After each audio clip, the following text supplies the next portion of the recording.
What a magnificent campaign Madison Keys is putting together. Back into the quarterfinals in Melbourne for the third time, and she is the first of our spotlight matches for day 9. Blair Henley is back from the Blue Zone. How's it been? It's been fantastic. I hope everyone is watching 4 p.m. local time. Keep tuning in, guys. Levi Huddleston from Gig with the numbers. Welcome back, Levi. Thanks for having me. And for the first time for this tournament, a regular on the podcast, John Fitzgerald. Congratulations, a second-time grandfather today, Fitzy. Thank you, Jonathan. Yes, it's a special day. Doesn't happen too often, does it? No. Twice in my life so far, but it's a big day. We're very happy and relieved. And you got to share this name, the full name, please. Well, I've only just learned it myself, so it might take me a while to remember it. Walt Yeah. James Huckleberry Harrison. Walt James Huckleberry Harrison. There you go. It's a strong one. Welcome to the tennis family. Okay. Well, Madison Keys is a name a little bit easier to remember, and today, Blair, she put on a show and has dispatched the women's 6th seed Elena Rybakina to the tune of 6-3, 1-6, 6-3. Impressive stuff. Extremely impressive. And I think Maddie said it best in press. She said, I need to get on offense early, and then we're going to see who can sustain that level for longer. And so it was a little bit of a roller coaster, those first 2 sets. But when you look at the third set, she played riskier tennis, and she played really big tennis on the important points. She saved 5 of 6 break points and converted on 3 of 4. And we know in tennis, yes, it's great to have those flashy points. We love a hot shot, but you have to be able to do it when the pressure's on. And she did that in the third set today. Yeah, we have this thing that we call pressure points. So it's anything that can lead to a break or a break point. And so Madison Keys, total points won, 87 to 86, incredibly tight. But in terms of those pressure points, 34 to 22. So she just, like you said, kind of won where it counted. I love it when that backs me up there, Levi. Great stuff. Of course, great minds. Fitzy, Madison Keys has just been so sensational. We saw it again against Danielle Collins in the previous round, and also today against Elena Rybakina. The long rally, she manages to really dig in, even though she's a tall woman. She's got a great endurance in those longer rallies. Yeah, I think she's too good a player not to win a major, isn't she? I mean, I'm sort of disappointed she hasn't won one already. But I talking about shot selection earlier, I think if she improves that a fraction, she's going to win a major. Sometimes I feel like she gives away too many points at the wrong time, Madison. But boy, is she a hitter of the ball, and we know how well she times it. It's a heavy ball, and if she puts it together, she can. I think she can win the whole thing, and I hope she does. She's not as young as she was. I hope she can win one before her time's up. Levi, what else is she doing well? We'll talk about hitting a heavy ball. She had stats, 129 kilometers per hour on that forehand versus 119 for Rybakina. And those are huge numbers. The average is 116. So they're both eclipsing the average by quite a margin. And 129, that's some of the highest that we've seen. That's an average shot. She's hitting that. So just crazy, great ball striking from Madison Keys. And yeah, she won those long rallies. So she won 7 out of 9 of those long rallies. So any rally that went over 8 shots, she was winning a majority of those. What about the campaign of Elena Rybakina then? Former finalist here. Will this 4th round loss go down in the book as a fail mark? I don't think so, because if you think back to last fall, she pulled out of the U.S. Open in the 2nd round and then didn't play again until the WTA finals. And during that time, she was off court for most of it. So in my mind, she's still trying to find her rhythm again. Obviously, there's a lot going on off the court as well. And in her previous match against Diana Yastremska, she also potentially had some back issues coming into this match, which obviously can affect the serve, which is her best shot. So I think it's just a stepping stone in 2025 for her. Yeah, I find her one of my favourite players to watch because she's got multi-dimensions. In the men's and the women's game a little bit. These days, there's a lot of great hitters of the ball. That's why I miss Ash Barty so much. She could bring players forward. She could chip them short. She could take them out of their comfort zone. And you don't see that enough. Rybakina has that an extra dimension, I think, than most players. So I like seeing her do well, and she's a Wimbledon champion. On a negative, I think there was a rumour she had a bit of an issue with her back. So I don't know if that's true, and maybe I shouldn't even mention that because you don't want to take away from a winner. From Madison today, she deserves it. She's out there. She deserves the win. But I'm not 100% sure. I didn't see the match. I was actually on the Sinner match at the same time. So But it's a great win. I'm happy for Madison. I really do hope she can go all the way. If someone hasn't won one, it's a nice thing, I think. And I'm one of those guys that likes more winners at majors to create more stars. And I want Madison to win one now. So Keys goes through to take on Elina Svitolina in the quarterfinals. Our second spotlight match for day 9 is the one you alluded to, Fitzy. Yeah. Jannik Sinner coming through in 4 sets over Holger Rune. Scoreline 6-3, 3-6, 6-3, 6-2.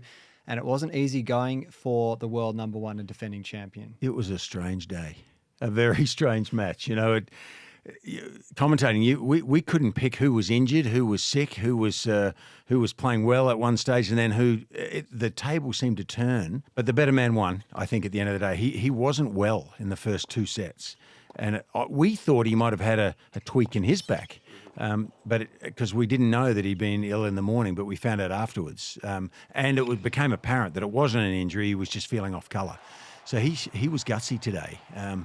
And Holger Rune, I think, whether he can become a Grand Slam champion or not, I don't know. It's a rare beast that wins.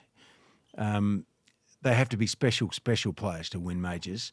Sinner already is. He's one of 3 or 4, I think, that can win this event. But I thought Rune, he's such a great hitter of the ball, but he's still a bit underwhelming with some of his variety. And he's got to improve some facets of his game, I think, to have a realistic chance to win. He's a heck of a player. But to win a major is something different.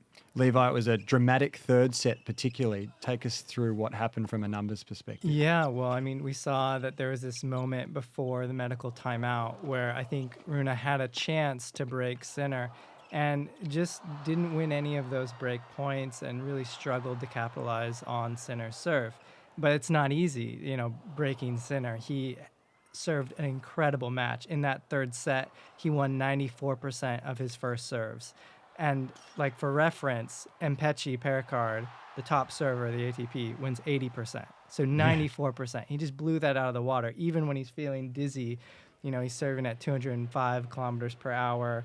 The benchmark's 191. So, I mean, just really difficult to break him. And so, credit to Holger Rune for putting up the fight that he did. He actually hit more winners than Jannik did, but just had probably too many unforced errors. My favorite social media post of the day today came from Marty Fish on formerly Twitter, now X. And I'm paraphrasing a bit. I don't have it in front of me, but I thought it summed up Holger Rune well. He said, Holger Rune is so good. Why is he not good?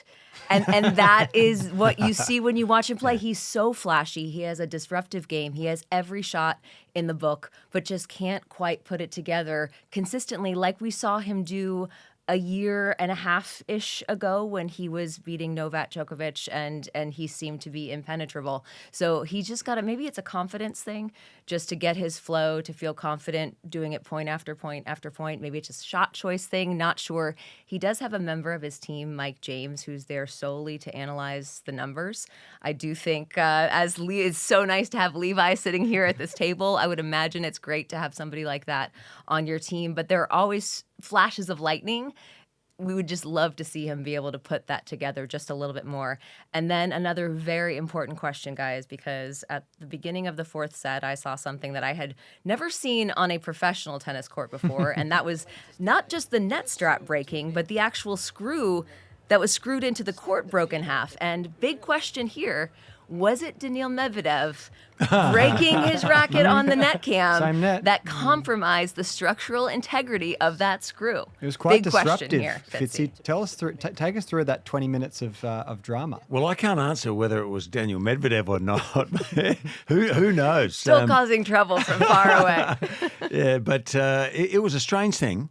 You see a net strap break occasionally. The umpire, he was like lightning himself. He was down out of, I was impressed. He was down out of that chair so fast. And he got to the net and realised that it was actually a metal screw that had snapped, I think. So it was unusual, and it did. There were other breaks. At one stage, I think we played about 5 or 6, they played 5 or 6 games in about 45 minutes at one stage because they went off separately at different times, and then at the end of sets, and then they had this extra break. So it was a strange, topsy-turvy match. including a 10-minute hit-up in the middle of the interruption. Yeah, not 10 minutes, but 3 minutes. 3 minutes. Yeah. Just a short. The umpire said 3, and then I'm not sure they lasted 3. I mean, it's a fine line between warmed up and worn out if you get to that stage, you know. So Sinner goes through to the quarterfinals. He'll take on the winner of Alex Michelsen and Alex de Minaur as we record this segment. That is yet to be revealed, but you would have heard that at the top of the show for those listening on their podcast apps. Let's turn our attention to day 10 then, Blair. A couple of matches we're going to have a look at. First of all will be the women's quarterfinal between Aryna Sabalenka and Anastasia Pavlyuchenkova. I've always been a fan of her, and she's had another giant killing campaign to reach the last 8. My favorite thing that I've seen Nastia Pavlyuchenkova do this week is sign the lens after her win over Donna Vekic. Too old, but still here. Oops. Just stumbled right into the quarterfinals here at AO 25. She's going to have a tough one against Aryna Sabalenka. She does have a 2-1 record against her. The one thing I think Pavlyuchenkova does so well is redirect power. She handles power coming at her quite well. And that could serve her well against Aryna Sabalenka, but I gotta say, she looked real good against Mira Andreeva. Turning our attention to the win predictor, Sabalenka, we have her at 86-14. So the heavy favorite here, but we have seen that she's not undefeated against this player and actually losing the head-to-head, as you mentioned. But what we can look out for, I think, in this match is that Sabalenka really likes to take that third shot forehand after she hits her serve quite often and dominating. She hits that about 67%. So I think we can really look for her to dictate off that first shot. But Pavlyuchenkova, she's just really gripping the baseline, and she's applying so much pressure. So she's making a lot of contact inside the baseline on that second serve return, about 80% of the time, versus Sabalenka's 61. So she's going to be applying a little bit more pressure on that second serve, but I think it's going to be a really interesting match. Who do you like, Fitzy? I think Sabalenka is the favourite to win the tournament. I know she's won the last 2 years, and it's an easy throwaway line. But her game is suited, I think, to this court. Swiatek is suited more to the clay. She loves that hard clay, bouncy surface with that forehand she has with a convex shape, where it dips down at either side and the net feels like it's 3 inches too high. She loves the clay. Not as effective on this court. I think Coco's hovering. Be nice to see Coco win it, but and also Madison. We might get an American winner this year, but I think Sabalenka is favourite, and I think she deserves to be. This surface suits her better than any other. Going for 3 in a row. Can Pavlyuchenkova get a set, do you think, in this battle? I think she could. I think she Can she win it? She can win it. I do think she can. Again, this is why we go out and compete, because you just never know how both players are going to come out. And Sabalenka was a little scratchier in her first couple of rounds here than maybe some people expected. And Pavlyuchenkova has nothing to lose. She's also been to the quarterfinals here 4 times in her career, so she knows what it's like. The big question for me is, it's going to be hot again tomorrow. Will her partner once again come cheer her on in silk pajamas? Because that has been his uniform this week. She talked about the fact that they've got a little style competition going behind the scenes. She says she is the most stylish. And quick side note for those interested in fashion, she's actually wearing her own clothing brand here, which she designed herself. She wanted to express herself in that way, which we always think is kind of cool. We love it. What's the brand name? I don't know the brand name, and I don't actually know if it has a name. But she walked us through the entire thing. She has a couple of designs, and love it when players have something off court that can maybe take their mind off the seriousness of tennis. She's got nothing to lose, which is always nice. Always nice. Well, we've come to that time. We predicted it pre-tournament, the superstar blockbuster quarterfinal between Novak Djokovic and Carlos Alcaraz, and Fitzy, it has arrived in our laps on day 10. If I have to pick someone, I'm going Kalidos. His tennis some days is extraordinary. Sometimes I wonder whether his diverse ability to hit so many different shots in his game causes him to lose the odd match, whereas Jannik Sinner is more solid, if you will, Playing within the lines sort of thing. Yeah, without so much variety. He's got every shot, but Carlos is just. He must have a confused mind every time he goes to hit the ball because he's got so many options. But, I think if he plays his best, he'll win. But Novak knows how to win here. He obviously does. And you cannot count him out. He can win the tournament. I think there's only 4 guys now that can win. Okay. And he's one of them. Yeah. They are? Well, I think Zverev can win, although he hasn't yet. Surely if you're 2 in the world, and he said it himself, to be 1 in the world, you probably need to win a major, you know. But I think he can. And, of course, Jannik, especially if he's well again. He struggled today with his health, I think. But those 4 guys for me. And if it's someone else, I'll put my hand up and say I was wrong. But I think it's one of those 4. Okay, Levi, where is this match going to be won and lost? Well, so oftentimes we have a battle of the server and the returner, but these are 2 really excellent returners. So, looking at where they return the ball is going to be important. And we've seen Carlos actually start moving up and taking that first serve a little bit closer to the baseline, about 7% more now than he did in 2024. Okay. So he's really creeping up, and I think that could be a big difference maker in controlling the point early on. But Novak's also an excellent returner, so we'll have to see where that goes. But in terms of, as the rallies grow longer, we actually favor Novak on these long rallies. About 65% of the time, he's going to win those long rallies compared to Carlos winning only about 51%. So if the rallies go a little bit longer, Novak has that consistency, and I think we can expect him to win those long runs. Geez, he was phenomenal against Lehechka. Yes, and I actually went to his post-match transcript to see if I could see his answer to when he was surely asked about Carlos Alcaraz next.